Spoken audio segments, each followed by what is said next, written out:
Good to be back. It's great to be back, and it's great to be a Razorback. I'm excited to be back in here, and much needed bye week. Last week gave us an opportunity to get better.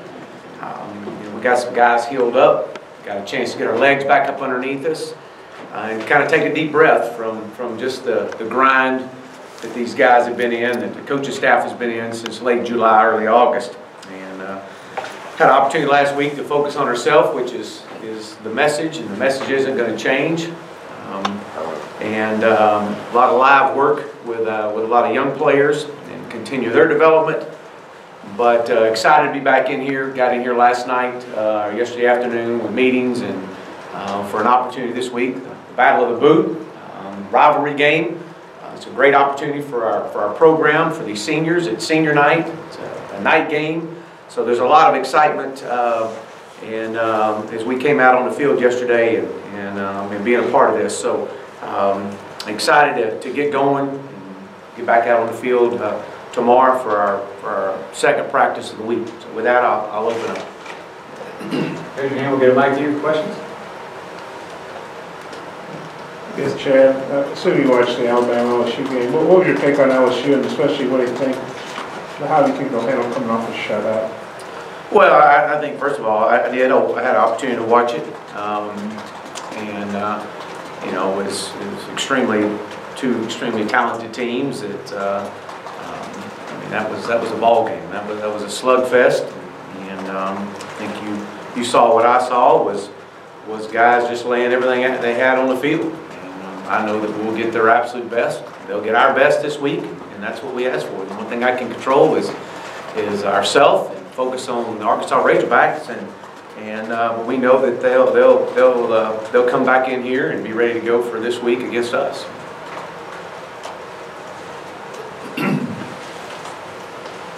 Just with Greenlaw or Cornelius, some of the walking wounded, just what's their status this week? Yeah, we expect them to play. They were out on the field last night, and they were in green, so we anticipate them being ready to go full speed for tomorrow's practice. And also just among the younger players you scrimmaged last week, anybody stand out, and also just how much more will you do with them as this couple of weeks go on? Yeah, you know, we'll continue to develop these guys as we always do.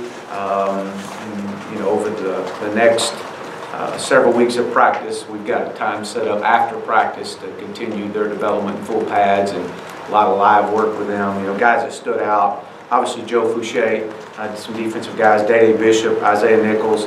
Derek Munson had a good week last week and had a big scrimmage last night with these guys. D. Edwards is another one. And offensively, you know, Connor Noll and John Stephen Jones were two guys that got the majority of the reps.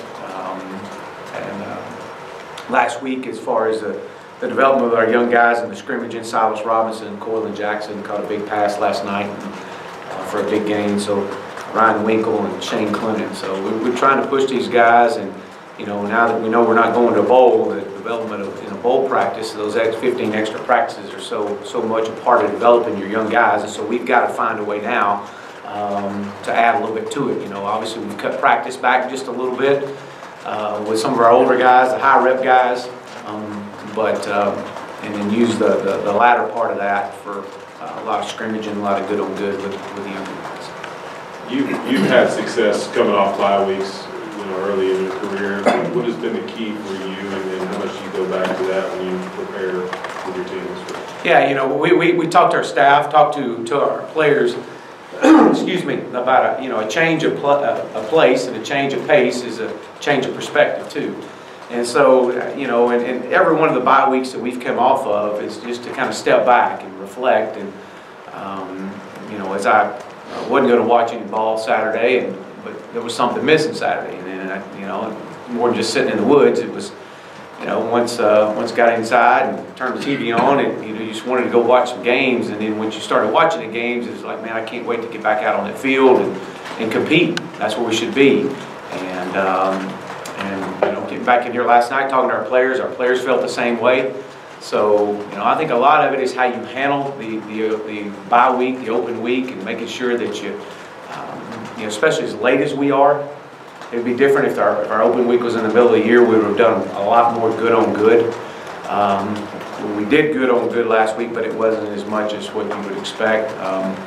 And so more of just trying to get our legs back up underneath us and kind of get just a freshness about us again. Take a deep breath, and that's what we did. The energy level is extremely high. The guys know that this is it, senior night. This is our last time in that stadium, and so we want to make sure that we continue to focus on ourselves and get better. Hey Chad, I got a couple things. As you toured the state after you got the job and went around to the Razorback clubs, did you get a sense from the fans that one game stood out more than any other? Where did the LSU game rank in the feedback that you've gotten from fans? Well, there was no question that this game stood out among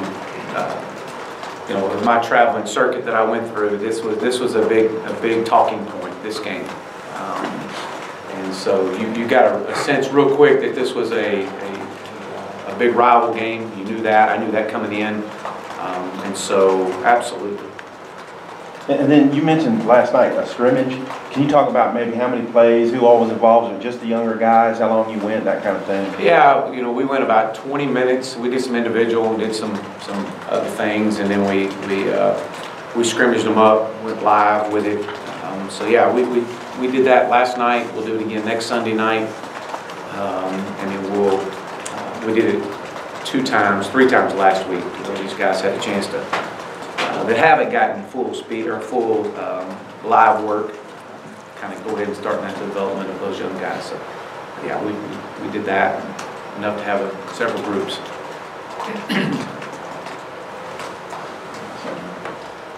Did you have obviously the players need a break physically and mentally. For the coaches, how important is an open day for you guys, especially when it's been a tough season?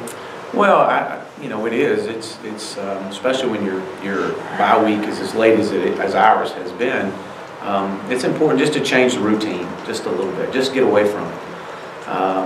Had coaches out on the road Thursday night into Friday, and games all over last Friday night.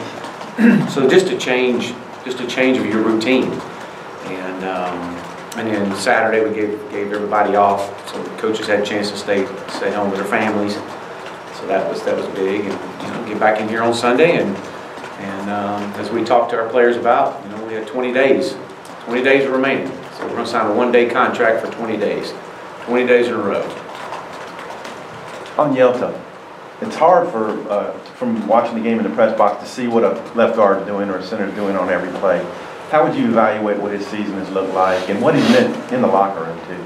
Well, he's a tremendous leader for our football team. He was voted as a team captain by his peers, which is huge. It's a big deal. So I think that says enough about what he means in our locker room. On the field, as an offensive lineman, if your name's not being called, that's a good thing. But he definitely has backed that up. Just his toughness, his leadership style, his ability to just communicate and help those younger guys in the offensive line, and just what he demands in the meeting rooms too. So in his work ethic, his demeanor has not changed through the course of the season. I mean, he's been very, very rock solid, and that's what you got great respect for him. Have you learned anything about Denmark from him, or picked up anything? Yeah. He's tried to talk it a little bit to me, but I can't speak it, but he can, and so he's a phenomenal leader, one of the better leaders I've been around.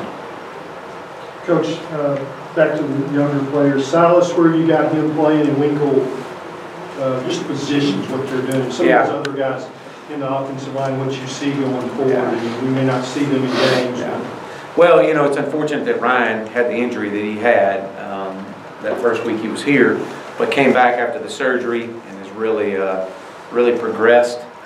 He's working some right tackle and doing some good things, getting a lot of work on scout team.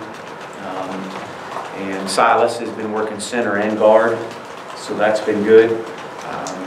We'd like to transition him to a center, but he's been able to work both over there on our scout team. These guys are also going through, what we call our Power Hour program, which which is just a really accelerated weight program. You know, while we're in, these other guys are in meetings, these you know, our power hour group is in the weight room, getting stronger, working on their development in that weight room, which a lot of young players need. They need that core strength. And what we found is it really accelerates them moving forward for the spring ball. Chad, I guess other injuries like Pat, Whaley, K-Rich, what's going on with those? We anticipate K-Rich being back, and Jeremy is not ready, and Devois, we ran him last week. We'll continue to evaluate him this week to see. We think he's getting close. And did you know Edward Toronto? I mean, I'm sure you've met him at some days. Just wondering if you know him at all, if you ever faced him, just kind of what do you think about that? Yeah, no, I've known Coach for a long time. Matter of fact, he's had a couple of my players that played for him. Jevin Sneed played for him when he was at Ole Miss. And so I know Coach Ogeron for a while. What do you think about him? I think he's a phenomenal coach, an unbelievable recruiter, a great motivator. And I think you can see how hard his players play for him. And then you mentioned about going, did you actually go out in the woods? And if so, what did you do? Yeah. When did you do that? I actually did. And Chandler and I just got away and went and sat in a deer stand and didn't even have any bullets in my gun, had no desire. I just wanted to sit out there and see some deer and hogs. So I was waiting to help Chandler clean a deer if he shot one, but he didn't shoot one either. So we just enjoyed being out there and riding around and just getting away. And you got back in time to watch like afternoon games? Mm-hmm. I did. Oh yeah. Coach, have you ever hunted without bullets before? Never. No. But it was a neat thing. It's kind of like fishing without a lure. You know, just as you wouldn't want to do that, but really had no desire. I mean, I just really wanted to get away, and we spent some family time. Mackenzie came in, and we all just kind of stepped back from the grind that we've all been in, and had a chance to watch Chandler play Friday night, and so that was good. It was a good weekend, but I was ready to be back. And texted our players quite a bit during the time off. Let them know can't wait to get back and see them. Hey, Chad, I want to ask you about personnel for LSU, what you see defensively from them first and then offensively. Yeah. Well, defensively, just, 11th in the nation, fifth in scoring defense in our league. And when you look at their back end to their secondary, they're as good as they get. These are all NFL guys that are going to play at a very high level on Sundays. Lead the league in turnovers and interceptions. They're second in the country in interceptions. And when you watch them, you can see. I mean, they've got the size, they've got the speed, they break on the ball, experience, and very physical. Their secondary is as good as we've seen, and they've got a defensive. From a front standpoint, Rashard Lawrence is disruptive a D lineman as we've seen, Michael Divinity, their jackbacker is very active. And then Devin White, obviously the linebacker, is one of the top linebackers in the country. So they're very sound. They got a lot of depth. They run really well and pursue the football. So they've got. When you see the lack of production in the passing game that teams have had against them, you understand when you start watching film of these guys. Very talented, and obviously offensively, they do a really good job of not turning the ball over. They only have 8 turnovers all year long, so that's keeping you in a lot of games right there. Coach, you got Senior Day on Saturday. How has the senior class helped you in your first year at Arkansas? Yeah, we meet with our seniors. I do every week, and we spend a lot of time together. And I try to bring them a message each week that will take them and help them both on the field and off the field. It just talks about the struggles and the trials that we've been through, and how to remain consistent and persistent in the way you approach things that'll help you through your everyday life. So we've had an open dialogue. It's been very challenging with everybody, the year that we've had, but these guys have stayed the course. And as I've shared with our team since we started this thing, the amount of change that have gone on in these seniors since they've been here, from position coaches, coordinators, head coach leaving, these guys have been through a lot of change. When you have a lot of change, you have a hard time building trust. And so we've worked extremely hard at building a trust among each other. And it's only grown stronger with time. And I really think that's why we've been able to see some of the progress that we've made. And these guys understand they're going to leave their legacy. And they know that they're essentially 3 games away from it. And so, their attitude and how they approach every day is important, and they've done a really good job of that. Jim, you got a few Louisiana guys on the team, key spots like Harris and Santos and J. Red. What sense do you get from those guys about what this game means? Yeah, there's quite a few that we have on our roster, and we were talking about it last week. They were actually coming up to me about it and just saying, Coach, this is a big one here. And I said, yeah, well, they're all big, but this still happens to be the biggest one because it's the only one. But they understand that growing up in Louisiana and coming here and playing for the Razorbacks and the tradition of these 2 teams playing against each other. They understand it, they get it. Just what would you say, like you said, the guys came back Sunday night, what was their overall mindset? Do you get a feeling that they're kind of refreshed and fired up again? Yeah, I do. I asked kind of the same thing I just told y'all. I just asked how many of you watch football, because I encourage them to get away from it, as I encourage our staff. But I asked the question because I'll end up watching ball, and that was good. But I asked them, how many of you guys had a chance to sit down and watch football? And man, a room full of hands went up. And some of them said, Coach, I did it all day long. I watched the ball all day long and couldn't wait to get back in here. Miss competing. That was the big message, man. Coach, we miss being out on that field. We miss going out and competing. So there's a lot of energy and a lot of excitement. And again, just stepping back and reflecting and changing perspective was a big deal for these guys. Coach, you're in evaluation period now, contact period coming up, early signing period, visitors coming in this weekend. Where do you guys look at the early period coming up, the National Signing Day, just 3 months off? Where do you guys look to finish off this class in terms of what you're identifying as needs among the non-committed? Yeah, well, big weekend for recruiting, first of all. Huge weekend. I'm excited about the game being at 6:30. I think it's going to give our fans an opportunity to get into the stands and get loud and create a game day environment that I'm excited to see. I have not played obviously coached in a game here at night. I'm excited about that. I think it'll be great for our recruits. We'll have lots of recruits on campus, several official visitors on campus. And then moving forward, we're always in an evaluation process with our staff. I mean, that's every day, always recruiting. But I think some of the big needs, we all know we've got to address team speed. That's been since the day I got here. So we'll continue to address team speed. Offense and defensive line is always a big area, and we'll continue to push that. But I anticipate on December the 19th to sign the majority of our class. I don't think we'll get them all signed on the 19th, but I think we'll sign the majority of them on December 19th. And, so.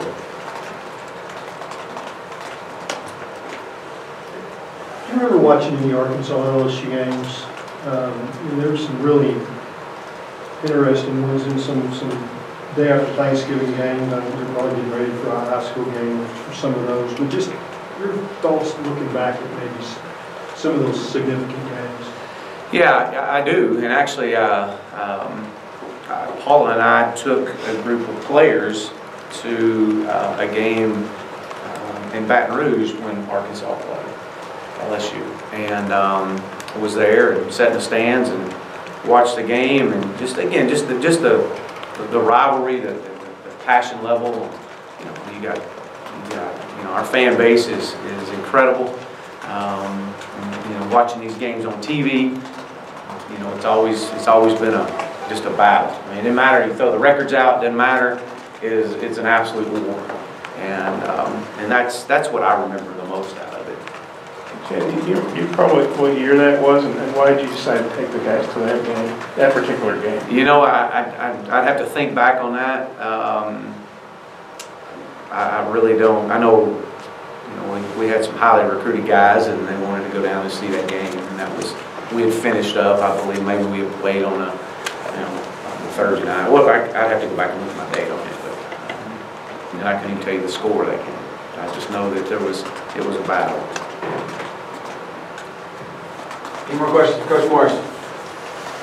How do you handle senior day, you know, with these guys, and what's your process with senior day? Well, it's an opportunity to honor, you know, the time and the investment that these young men have put in their tenure here, and, you know, them passing the torch. And so bringing their families out, we'll bring them out through the tunnel and take a picture on the field with them, and, you know, just a normal, but really just our appreciation. And I think we've done a really good job of that all year long, of you know, talking about how much we appreciate our seniors. And so this isn't some week that we're just going to say it's all about them, because it's been about them and their legacy. And so, you know, we'll continue to you know, prepare, get ready. And these guys understand. They know what's ahead of them. They know that we got a great opponent. We're fixing play, and these seniors got an opportunity to run out of that tunnel one last time. Thanks, Coach. All right, thank you.